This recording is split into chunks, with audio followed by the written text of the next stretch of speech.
चलिए अब आते हैं क्वेश्चन नंबर 2 की ओर। इसमें बोल रहा है कि दर्शाइए कि कोई भी धनात्मक विषम पूर्णांक 6q+1 या 6q+3 या 6q+5 के रूप का होता है। कोई धनात्मक पूर्णांक है जिसको 6q+1, 6q+3 और 6q+5 के रूप में हमें दिखाना है। तो चलिए चलते हैं क्वेश्चन नंबर 2 की ओर। तो 2 में बोला गया है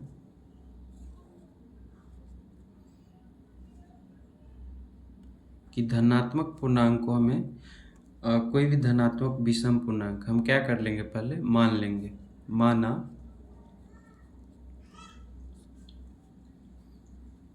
धनात्मक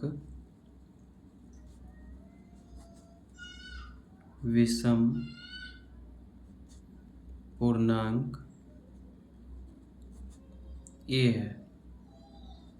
क्या कर लिए हम, ए को कोई धनात्मक विषम पूर्णांक मान लिए। माना धनात्मक विषम पूर्णांक ए है, तब क्या होगा, ए को हमें क्या करना है, तो ए को हमें 6q+1 के रूप में दिखाना है, 6q+3 के रूप में हमें दिखाना है, फिर 6q+5 के रूप में हमें दिखाना है। इस ए को हमें इस रूप में लाना है, फिर 6q+3 और 6q+5 के रूप में लाना है। तो हम जानते हैं कि यूक्लिड विभाजन एल्गोरिथम क्या होता है, ए बराबर BQ+R। तो यहाँ पर देख सकते हैं बी के जो बदले में है, बी के बदले में यहाँ पर 6 दिया गया है, सब में 6 दिया गया है। तो बी के बदले में कितना हो जाएगा, यहाँ पर 6। यहाँ से देख सकते हैं बी के बदले में आ जाएगा, बी के बदले में आ जाएगा 6। और यहाँ पर देख सकते हैं जब बी आ गया 6 तो शेषफल आपको कितना निकल जाएगा, क्योंकि शेषफल का जो वैल्यू होता है वो 0 के क्या होता है, बराबर होता है या 0 से बड़ा होता है। आर का जो वैल्यू होता है वो 0 के बराबर या 0 से बड़ा, लेकिन बी से हमेशा क्या होता है, छोटा होता है। तो बी का वैल्यू हो गया 6, तो 6 से क्या होगा, हमेशा छोटा होगा। तो आर का जो वैल्यू होता है वो हमेशा क्या होता है, 0 के बराबर या 0 से बड़ा, लेकिन 6 से छोटा होगा। तो यहाँ से जो आर का वैल्यू निकल के आ जाएगा, देख लीजिए, क्योंकि हमें ए को इस रूप में लाना है, तो इस रूप में लाने के लिए यूक्लिड विभाजन एल्गोरिथम का प्रयोग करेंगे। तो यहाँ से बी का वैल्यू जो हो गया, क्वेश्चन से निकाल सकते हैं कि बी का वैल्यू के बदले 6 आ गया, और 6 जो है, तो हम जानते हैं कि आर जो होता है वो 0 से बड़ा या बराबर होता है, लेकिन बी से छोटा होता है। तो बी के बदले में है 6।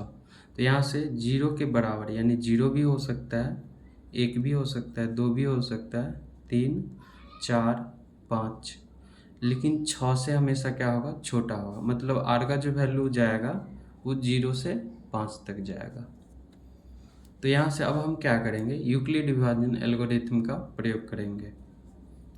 तो जब क्या करेंगे, जब r बराबर क्या लेंगे, एक बार 0 लेंगे, r बराबर 0 लेंगे, तो यहाँ से हो जाएगा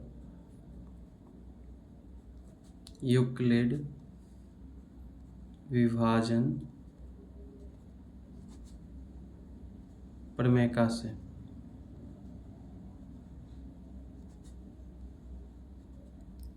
यूक्लिड विभाजन प्रमेय से क्या होगा, ए बराबर होता है BQ+R।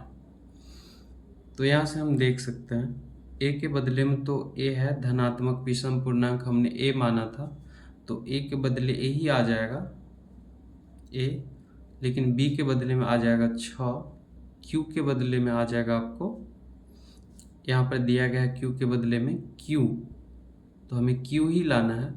क्यू के बदले में क्यू दिया गया है, तो हमें क्यू ही लाना है। तो इसको क्यू के बदले में हम क्यू ही लिख देंगे, लेकिन आर के बदले में जब आर बराबर 0, तो जब आर बराबर क्या लिख देंगे, 0, तो यहाँ से ए बराबर 6q आ गया है। फिर हम क्या करेंगे, जब शेषफल हम 1 के बराबर लेते हैं, जब r बराबर 1 के, फिर हम यूक्लिड विभाजन एल्गोरिथम का प्रयोग करेंगे। यूक्लिड विभाजन प्रमेय से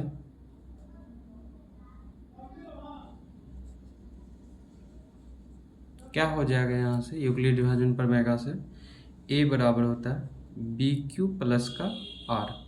a के बदले में तो a ही होगा, b के बदले में 6 है, और q के बदले में क्वेश्चन आपको दिया ही गया है, यहाँ पर q के बदले में q ही है, तो यहाँ पर हम q ही डालेंगे। तो यहाँ से हो जाएगा 6q प्लस का r के बदले में हम यहाँ पर 1 डाल देंगे, यहाँ से 1।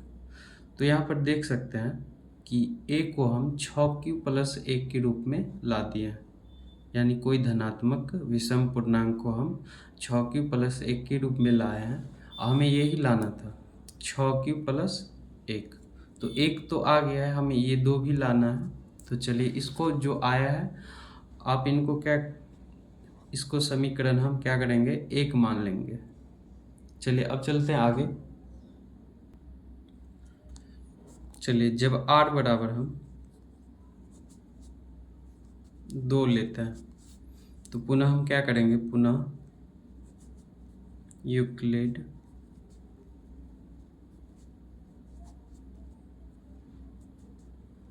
विभाजन प्रमेय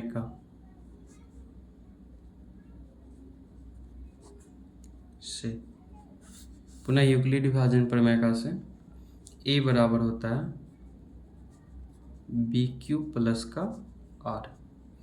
a के वैल्यू में a ही रहेगा, b के बदले आ जाएगा 6, q के बदले में क्वेश्चन में q दिया गया था, r का वैल्यू यहाँ से आ जाएगा 2।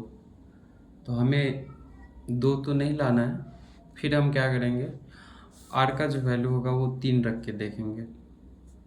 जब r बराबर होगा 3, तो क्या करेंगे, फिर यूक्लिड विभाजन प्रमेय का प्रयोग करेंगे। a बराबर होता है बी क्यू प्लस का r। a के बदले a ही रहेगा, b के बदले आ जाएगा 6, q के बदले आ जाएगा आपको q, और r के बदले 3। तो यहाँ से देख सकते हैं जब r का वैल्यू हम 3 लिए हैं, तो a को हम लिख दिए 6q प्लस का 3, और ये हमें लाना था, तो इसको हम समीकरण 2 मान लेंगे। अब अगला जो सवाल है, अगला जो हमें लाना है 6q प्लस का 5। तो यहाँ पर जब r बराबर 4 लेंगे तो उसका वैल्यू नहीं आएगा, तो हम क्या करेंगे, r बराबर यानी शेषफल बराबर 5 ले लेंगे। जब r बराबर क्या ले लेंगे, 5। डायरेक्ट भी हम ले सकते हैं, जब r बराबर 5 लेते हैं तो यहाँ से हो जाएगा a बराबर बी क्यू प्लस का r। यूक्लिड विभाजन प्रमेय का यही होता है, तो a का वैल्यू a ही रहेगा, और b के बदले में आ जाएगा आपको 6, q के बदले में q रहेगा, r के बदले में आ जाएगा यहाँ पर 5। तो हमें ये लाना था 6q प्लस 5। किसी धनात्मक विषम पूर्णांक को हम 6q प्लस 5 के रूप में भी दिखा दिए, इसको हम समीकरण 3 मान लेंगे। अब जो है समीकरण 1, 2 और 3 से हम क्या कह सकते हैं, समीकरण 1, 2 तथा 3 से, 1, 2 तथा 3 से हम कह सकते हैं कि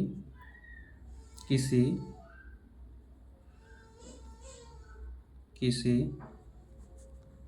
धनात्मक विषम पूर्णांक को 6q प्लस 1 या 6q प्लस 3 या 6q प्लस 5 के रूप में क्या कर सकते हैं, रूप में लिख सकते हैं। जो क्वेश्चन में रहेगा टाइटल वो हम लिख देंगे कि समीकरण 1, 2, 3 से स्पष्ट होता है कि किसी धनात्मक विषम पूर्णांक को हम 6 की +1, 6 की +2 और 6 की +3, क्योंकि किसी धनात्मक विषम पूर्णांक को ही हम 6 की +3 के रूप में लिखे हैं, 6 की +5 के रूप में लिखे हैं और 6 की +1 के रूप में भी लिखे हैं। ये था आपका क्वेश्चन नंबर 2।